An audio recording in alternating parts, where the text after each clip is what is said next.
बोले भगवान श्री कृष्ण की जय। गुरु नानक भगवान की जय। आज हम श्रीमद् भागवत महापुराण के पांचवें स्कंद के में जो भरत चरित्र दिया गया है उसको पढ़ रहे हैं।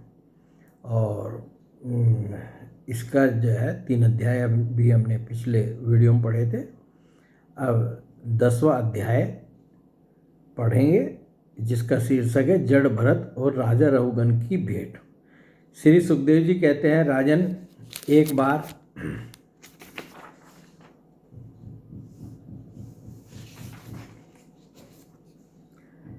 सिंधु सोवीर देश का स्वामी राजा रघुगण पालकी पर चढ़कर जा रहा था।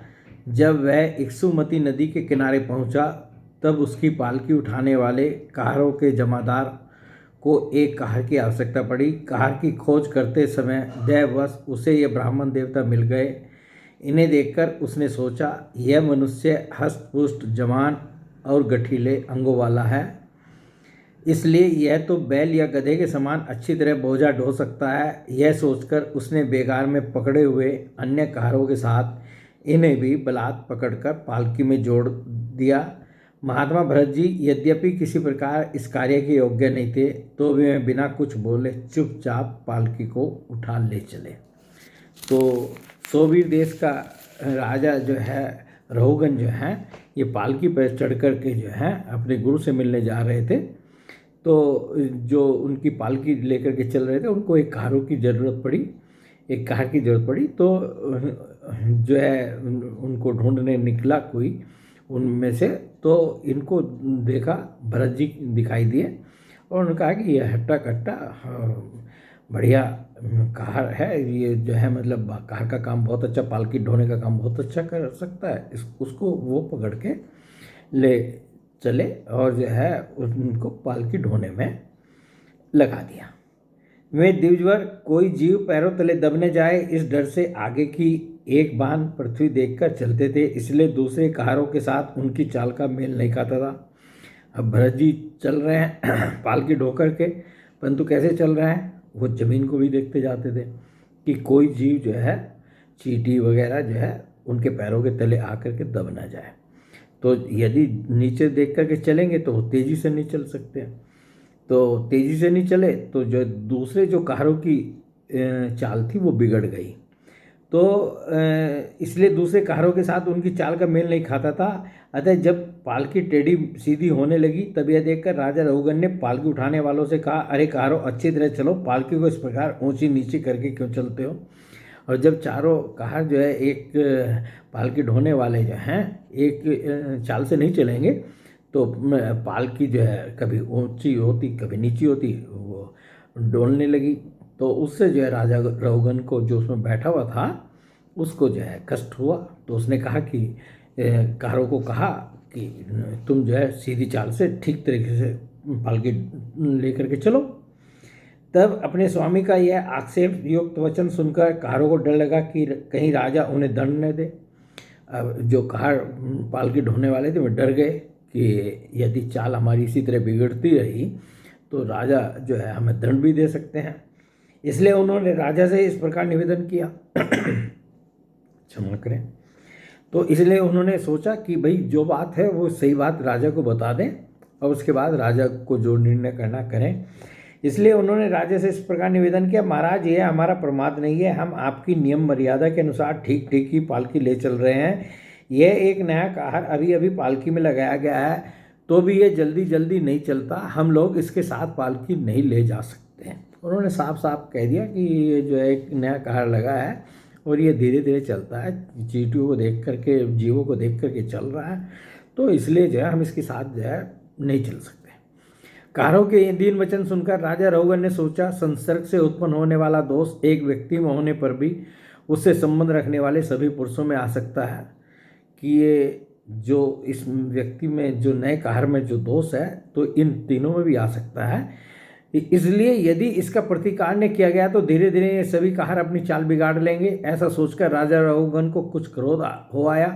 यद्यपि उसने, और ये तो सोचता ही था मैं राजा हूँ और ये कहार जो है मेरी जो है पालकी ढो रहे हैं, क्रोध आया। यद्यपि उसने महापुरुषों का सेवन किया था तथापि क्षत्रिय स्वभाववश बलात् उसकी बुद्धि रजोगुण से व्याप्त हो गई। उसको क्रोध आ गया और बुद्धि जो है रजोगुण से व्याप्त हो गई, और वह उन द्विज श्रेष्ठ से राजा भरत से जो है जिनका ब्रह्म तेज भस्म से ढके हुए अग्नि के समान प्रकट नहीं था, इस प्रकार व्यंग से भरे वचन कहने लगा।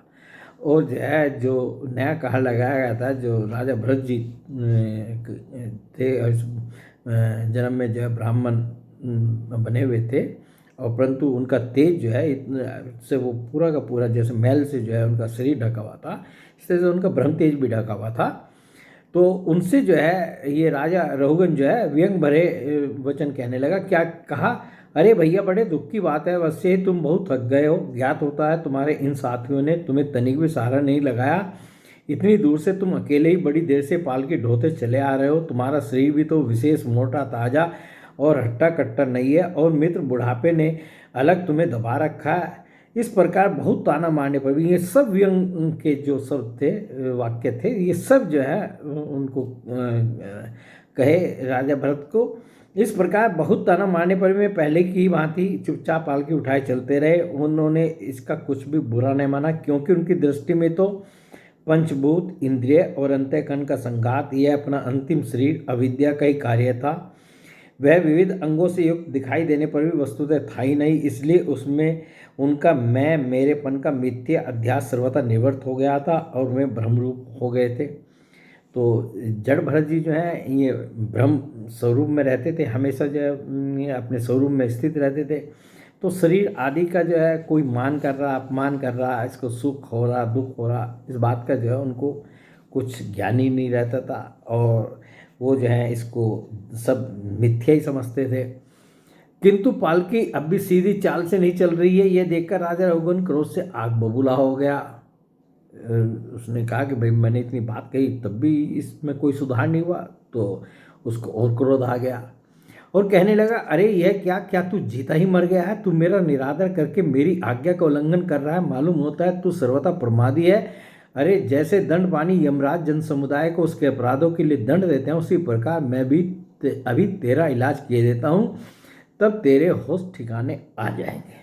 इस प्रकार जो है और जो है राजा रहुगन ने जो है उनको ब्राह्मण देवता को ये शब्द और सुनाया।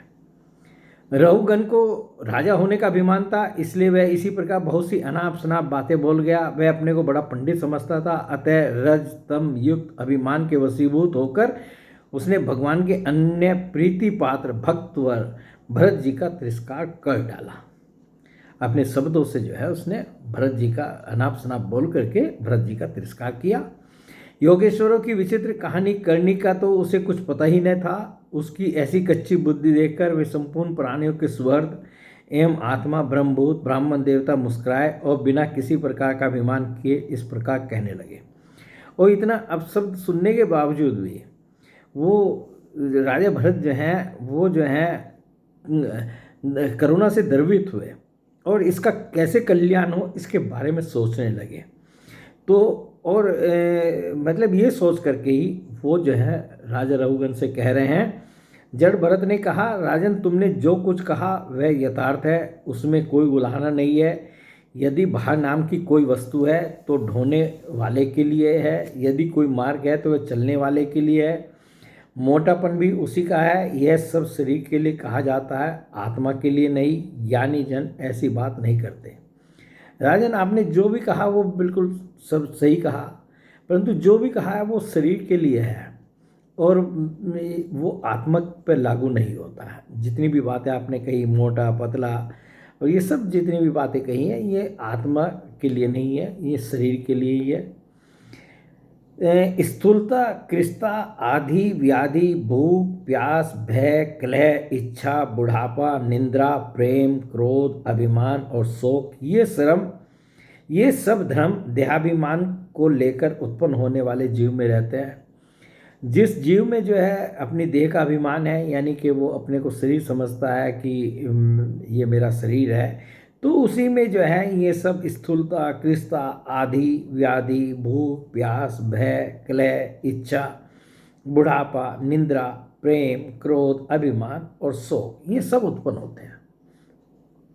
मुझ में इनका लेस भी नहीं है।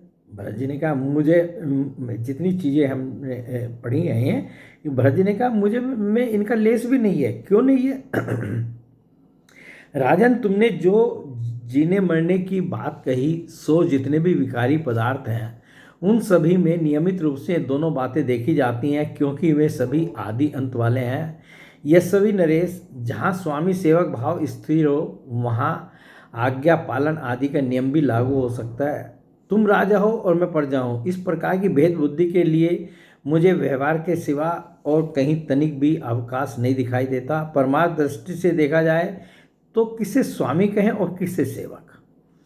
फिर भी राजन, तुम्हें यदि स्वामित्व का अभिमान है तो कहो, मैं तुम्हारी क्या सेवा करूं?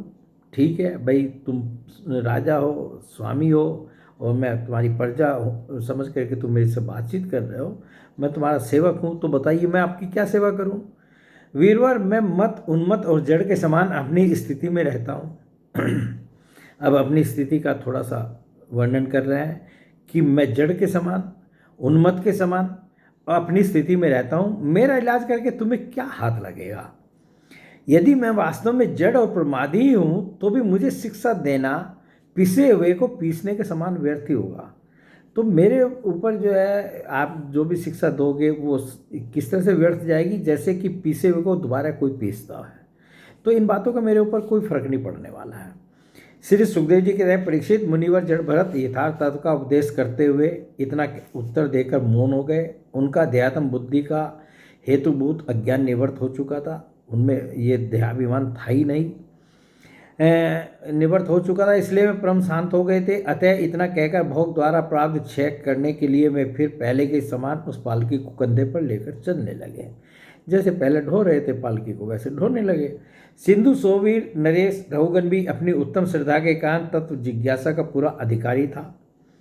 जब उसने उन दिव्यश्रेष्ठ के अनेकों योग ग्रंथों से समर्थित और हृदय की ग्रंथि का छेदन करने वाले ये वाक्य सुने, जितना भी उन्होंने बोला वो सब जो है क्या था, योग ग्रंथों से समर्थित था और हृदय की ग्रंथि का छेदन करने वाला था। ये वाक्य सुने तब वह तत्काल पालकी से उतर पड़ा।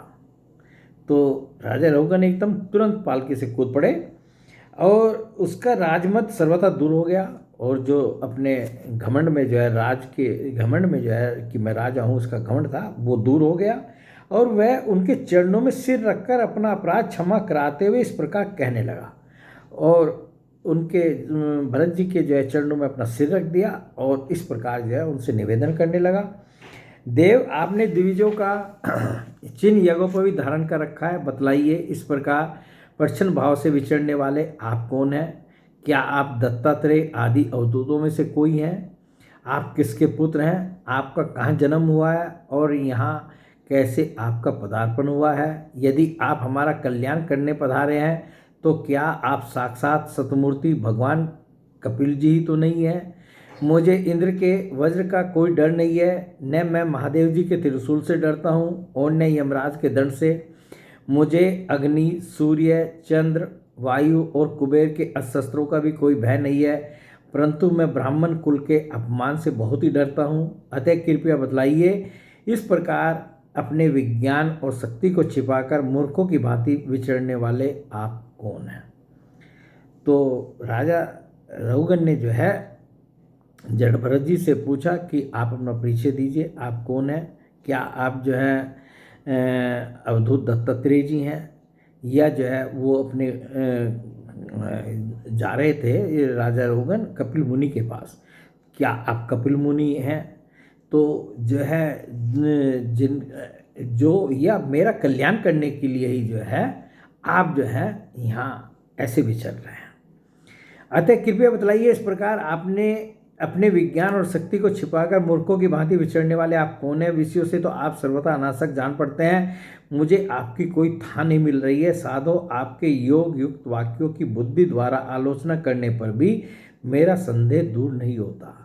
मैं आत्मज्ञानी मुनियों के परम गुरु और साक्षात श्री हरि की ज्ञान शक्ति के अवतार योगेश्वर भगवान कपिल से यह पूछने के लिए जा रहा था कि इस लोक में एकमात्र शरण लेने योग्य कौन है। और राजा रघुगन ने बताया कि मैं कपिल में भगवान के पास जो है ये पूछने जा रहा था कि इस लोक में जो है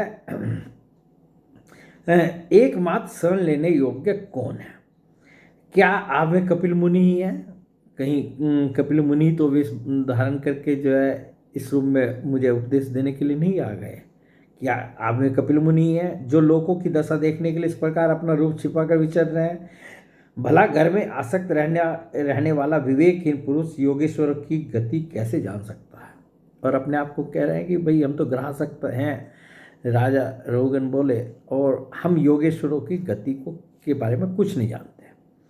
मैंने युद्ध आदि कर्मों में अपने को श्रम होते देखा है, इसलिए मेरा अनुमान है कि बोझा ढोने और मार्ग में चलने से आपको भी अवश्य ही होता होगा। अब राजा ने जो है अब कुछ प्रश्न करना चाहा उनसे, जड़ भरत जी से। तो उन्होंने कहा कि भाई मैं जब युद्ध आदि करता था तो उससे जो है श्रम होता था, मतलब थकान भी होती थी श्रम करने से। तो आप पालकी ढो रहे हैं तो आपको भी श्रम तो होता होगा। मुझे तो व्यवहार मार्ग भी सत्य ही जान पड़ता है, क्योंकि मिथ्या घड़े से जल लाना आदि कार्य नहीं होता। मतलब ये अपना ज्ञान बखाड़ना शुरू कर दिए हैं। देह आदि के धर्मों का आत्मा पर कोई प्रभाव ही नहीं होता, ऐसी बात भी नहीं है। कह रहे हैं कि भाई यदि देह में कुछ कष्ट हो और कोई बात हो तो शरीर में, तो उसका आत्मा पे प्रभाव नहीं होता, ऐसी बात भी नहीं है। उसका उदाहरण भी दे रहे हैं। जैसे चूल्हे पर रखी हुई बटलोई जब अग्नि से तपने लगती है तब उसका जल भी खोलने लगता है, और फिर उस जल से चावल का भीतरी भाग भी पक जाता है। उसी प्रकार अपनी उपाधि के धर्मों का अनुवर्तन करने के कारण देह, इंद्रिय, प्राण और मन की सन्निधि से आत्मा को भी उनके धर्म, श्रम आदि का अनुभव होता ही है। अपना ज्ञान बखार रहा है कि जब शरीर को कष्ट होगा, शरीर को वो होगा, तो भाई आत्मा को भी होता होगा। आपने जो दंड आदि की व्यर्थता बताई, सो राजा तो प्रजा का शासन और पालन करने के लिए नियुक्त किया हुआ उसका दास ही है।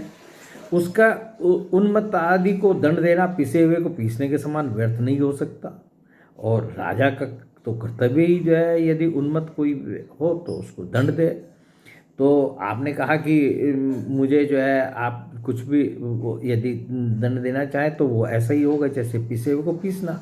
तो ये भी आपने गलत कहा। तो समान व्यर्थ नहीं हो सकता, क्योंकि अपने धर्म का आचरण करना भगवान की सेवा ही है। तो राजा यदि अपने धर्म का पालन करता है तो वो भगवान की सेवा ही है। उसे करने वाला व्यक्ति अपनी संपूर्ण पाप राशि को नष्ट कर देता है। दीन बंधु, रास्तव के विमान से उन्मत्त होकर मैंने आप जैसे परम साधु की अवज्ञा की है। अब आप ऐसी कृपा दृष्टि कीजिए जिससे इस साधु अवज्ञा रूप अपराध से मैं मुक्त हो जाऊँ। और जड़ भरत ने, राजा रघुगन ने कहा कि देखिए कुछ भी हो, मैंने आपका अपराध किया है और अब आप ऐसी कृपा कीजिए कि जिससे मैं जो हूँ, जो मैंने आपकी आज्ञा का उल्लंघन किया है, उस अपराध से मैं मुक्त हो जाऊँ। आप देहाभिमान शून्य और विश्व बंधु श्री हरि के अनन्य भक्त हैं, इसलिए सब में समान दृष्टि होने से इस मान अपमान के कारण आप में कोई विकार नहीं हो सकता। तथापि एक महापुरुष का अपमान करने के कारण मेरे जैसा पुरुष साक्षात त्रिशूल पानी श्री महादेव जी के समान प्रभावशाली होने पर भी अपने अपराध से अवश्य थोड़े ही काल में नष्ट हो जाएगा। और कह रहे हैं कि भाई जो मैंने आपका अपराध किया है, तो ये अपराध मैं छोटा नहीं समझता। तो वो ऐसा अपराध करने वाला व्यक्ति कितना भी शक्तिशाली हो, चाहे वो भगवान शंकर के बराबर शक्तिशाली हो, तो भी वो जो है थोड़े समय में जो है नष्ट हो जाएगा। तो ये अध्याय जो है यहाँ पर समाप्त होता है, और इसके क्रम में हम 11वां अध्याय पढ़ रहे हैं। इसका शीर्षक है राजा रघुगन जी को भरत जी का उपदेश। अब भरत जी जो है, राजा रघुगन ने तो इतना बोल लिया, अब भरत जी क्या जवाब देते हैं। जड़ भरत ने कहा, राजन तुम अज्ञानी होने पर भी पंडितों के समान ऊपर ऊपर की तर्क वितर्क की बातें कह रहे हो। अरे वैसे तो तुम जो है अज्ञानी हो, जितनी बातें तुम बोल रहे हो ये अज्ञानी हो, और बातें कैसी कर रहे हो, पंडितों जैसी बातें कर रहे हो। इसलिए श्रेष्ठ ज्ञानियों में तुम्हारी गणना नहीं हो सकती, ज्ञानियों में तुम्हारी गणना नहीं हो सकती। तत्वज्ञानी पुरुष इस अविचार सिद्ध स्वामी सेवक आदि व्यवहार को तत्विचार के समय सत्य रूप से स्वीकार नहीं करते। लौकिक व्यवहार के समान ही वैदिक व्यवहार भी सत्य नहीं है, क्योंकि वेद वाक्य भी अधिकतर ग्रस्त जनोचित यज्ञ विधि के विस्तार में ही व्यस्त है। राग द्वेष आदि दोषों से रहित विशुद्ध तत्वज्ञान की पूरी अभिव्यक्ति प्राय उनमें भी नहीं हुई है। जिसे गृहस्थोचित यज्ञादि कर्मों से प्राप्त होने वाला स्वर्गादि सुख स्वप्न के समान है नहीं जान पड़ता, उसे तत्वज्ञान कराने में साक्षात उपनिषद वाक्य भी समर्थ नहीं है। जब तक मनुष्य का मन सत रज अथवा तमोगुण के वशीभूत रहता है, तब तक वह बिना किसी अंकुश के उसकी ज्ञानेंद्रिय और कर्मेंद्रियों से शुभाशुभ कर्म कराता रहता है। यह मन वासना में विषयासक्त गुणों से प्रेरित विकारी और भूत एवं इंद्रिय रूप 16 कलाओं में मुख्य है। यही भिन्न भिन्न नामों से देवता और मनुष्य आदि रूप धारण करके शरीर रूप उपाधियों से के भेद से जीव की उत्तमता और अधमता का कारण होता है। मन के बारे में जो है जड़ भरत जी जो है समझा रहे हैं। यह माया में मन संसार चक्र में चलने वाला है। यही अपनी देह के अभिमानी जीव से मिलकर उसे कालक्रम से प्राप्त हुए सुख दुख और इनसे व्यतिरिक्त मोह रूप अवश्यंभावी फलों की अभिव्यक्ति करता है। जब तक यह मन रहता है तभी तक जागृत और स्वप्नावस्था का व्यवहार प्रकाशित होकर जीव का दृश्य बनता है। इसलिए पंडित जन मन को ही त्रिगुण में अधम संसार का और गुणातीत परमोत्कृष्ट मोक्ष पद का कारण बताते हैं कि ये मन जो है शत्रु भी है और मित्र भी है। विषयासक्त मन जीव को संसार संकट में डाल देता है और विषयहीन होने पर वही उसे शांति में मोक्ष पद प्राप्त करा देता है। दोनों बातें जो है मन से ही होती हैं कि ये जो है विषयासक्त हो तो ये मन जो है संसार संकट में डाल देता है, और विषयहीन हो जाए तो वही शांति में मोक्ष पद प्राप्त करा देता है। जिस प्रकार घी से भीगी हुई बत्ती को खाने वाले दीपक से तो धुएं वाली शिखा निकलती रहती है, और जब घी समाप्त हो जाता है तब वह अपने कारण अग्नि तत्व में लीन हो जाता है। उसी प्रकार विषय और कर्मों में आसक्त हुआ मन तरह तरह की वृत्तियों का आश्रय लिए रहता है, और इनसे मुक्त होने पर वह अपने तत्व में लीन हो जाता है। तो जब तक मन जो है विषयों और कर्मों में आसक्त है तब तक जो है उसका कुछ नहीं हो सकता, और जब इनसे जो है वो मुक्त हो जाता है तो अपने तत्व में लीन हो जाता है। वीरवर 5 कर्मेंद्रिय, 5 ज्ञानेंद्रिय और 1 अहंकार, ये 11 मन की वृत्तियाँ हैं, तथा 5 प्रकार के क्रम, 5 तन्मात्रा और 1 शरीर, ये 11 उनके आधारभूत विषय कहे जाते हैं। गंध, रूप, स्पर्श, रस और शब्द, ये 5 ज्ञानेंद्रियों के विषय हैं। मल त्याग, संभोग, गमन, भाषण और लेना देना आदि व्यापार, ये 5 कर्मेंद्रियों के विषय हैं, तथा शरीर को यह मेरा है इस प्रकार स्वीकार करना अहंकार का विषय है। कुछ लोग अहंकार को मन की 12वीं वृत्ति और उसके आश्रय शरीर को 12वां विषय मानते हैं। ये मन की 11 वृत्तियाँ द्रव्य अर्थात विषय, स्वभाव, आशय अर्थात संस्कार, क्रम और काल के द्वारा सैकड़ों, हजारों और करोड़ों भेद में परिणत हो जाती है, किंतु इनकी सत्ता क्षेत्रज्ञ आत्मक की सत्ता से ही है, स्वतः या परस्पर मिलकर नहीं है। ऐसा होने पर भी मन से क्षेत्रज्ञ का कोई संबंध नहीं है। यह तो जीव की ही माया निर्मित उपाधि है। यह प्राय संसार बंधन में डालने वाले अविशुद्ध कर्मों में ही प्रवृत्त रहता है। इसकी उपयुक्त वृत्तियाँ प्रभाव रूप से नित्य ही रहती हैं। जागृत और सपन के समय में प्रकट हो जाती हैं और सुषुप्ति में छिप जाती हैं। इन दोनों ही अवस्थाओं में क्षेत्रज्ञ जो विशुद्ध चिन्मात्र है, मन की इन वृत्तियों को साक्षी रूप से देखता रहता है। यह क्षेत्रज्ञ परमात्मा, मन के बारे में कहा तो अब आत्मा के बारे में भी कह रहे हैं। यह क्षेत्रज्ञ परमात्मा सर्वव्यापक, जगत का आदि कारण, परिपूर्ण, अप्रोक्ष, स्वयं प्रकाश, अजन्मा, ब्रह्मादि का भी नियंता और अपने अधीन रहने वाली माया के द्वारा सबके अंतःकरणों में रहकर जीवों को प्रेरित करने वाला समस्त भूतों का आश्रय रूप भगवान वासुदेव है। जो ये सब के अंदर जो है ये आत्मा है, ये जो है भगवान वासुदेव ही हैं। जिस प्रकार वायु संपूर्ण स्थावर जंगम प्राणियों में प्राण रूप से प्रविष्ट होकर उन्हें प्रेरित करती है, उसी प्रकार वह परमेश्वर भगवान वासुदेव सर्व साक्षी आत्मस्वरूप से इस संपूर्ण प्रपंच में ओतप्रोत है। और वो किस प्रकार रहते हैं? सर्व साक्षी, साक्षी भाव से वो जो है सबके अंदर जो है वो मौजूद रहते हैं। सर्व साक्षी आत्मस्वरूप से इस संपूर्ण प्रपंच में ओतप्रोत हैं। राजन, जब तक मनुष्य ज्ञानोदय के द्वारा इस माया का तिरस्कार कर सबकी आसक्ति छोड़कर तथा काम क्रोध आदि 6 शत्रुओं को जीतकर आत्म तत्व को नहीं जान लेता और जब तक वह आत्मा के उपाधि रूप मन को संसार दुख का क्षेत्र नहीं समझता तब तक वह इस लोक में यूं ही भटकता रहता है क्योंकि यह चित्त उसके शोक मोह रोग राग लोभ और वैर आदि के संस्कार तथा ममता की वृद्धि करता रहता है। यह मन ही तुम्हारा बड़ा बलवान शत्रु है। तुम्हारे उपेक्षा करने से इसकी शक्ति और भी बढ़ गई है। यह यद्यपि स्वयं तो सर्वथा मिथ्या है तथापि इसने तुम्हारे आत्मस्वरूप को आच्छादित कर रखा है। इसलिए तुम सावधान होकर श्री गुरु और श्री हरि के चरणों की उपासना के अस्त्र से इसे मार डालो। तो ये जो है मन के बारे में जो है समझाया उनको कि ये मन ही जो है तुम्हारा बड़ा जो है बलवान शत्रु है और इसको मारने का उपाय क्या है। तुम सावधान होकर श्री गुरु और हरि के चरणों की उपासना के अस्त्र से इसे मार डालो। तो ये जड़ भरत जी ने जो है राजा रहुगन को उपदेश दिया और ये अध्याय यहीं पर समाप्त हो जाता है। तो अब जो है अगले अध्याय में राजा रहुगन फिर प्रश्न करेंगे और जड़ भरत जी फिर उत्तर देंगे। तो इस क्रम में जो है हम इस भरत चरित्र को अभी और पढ़ेंगे दूसरे वीडियो में। बोलिए भगवान श्री कृष्ण की जय, गुरु नानक भगवान की जय।